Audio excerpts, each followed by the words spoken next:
అన్న నమ్మకం నాకుంది. కాకపోతే లాక్ ని ఓపెన్ చేసేసాం సార్. మనకు సహకరించిన వాళ్ళు కొంచెం కంగారు పడుతున్నారు. మీరు బయటికి రావాల్సిన టైం అయింది. ఇంక ఇక్కడి నుంచి బయటికి వెళ్ళడం తప్పించి మనకి వేరే ఆప్షన్ లేదు. కొంతకాలం తర్వాత మళ్ళీ అద్దాలని ఒకసారి బయట నుంచి క్లియర్గా చూడడానికి వెళ్ళా. ఏమీ పెద్ద తేడా లేదు. ఈ చోట్లో సైన్స్నే ధిక్కరించిన కొన్ని విషయాలు నన్ను ఆశ్చర్యంలోకి నెట్టాయి. ఏది ఏమైనా ఇక్కడ రెండే అవకాశాలున్నాయి. ఒకటి, చాలా మంది చెప్తున్నట్టే రాత్రులు మాత్రమే కనిపించే ఆ తెల్లని బట్టలు వేసుకున్న ఆవిడ నిజంగానే తిరగడం.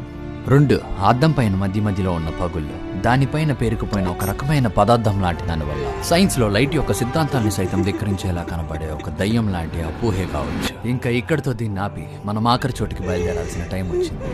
ఇండియాలోనే కాదు, ఏషియా ఖండంలోనే అత్యంత భయానకమైన చోటుగా పేరు పొందిన బాంగఢ్ కోట.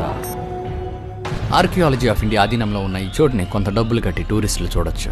కాకపోతే ఒక్క షరతు మీద, సాయంత్రం 6 అయ్యేసరికి ఎవ్వరూ లోపల ఉండకూడదు. దీని వెనకాతలో ఉన్న కథ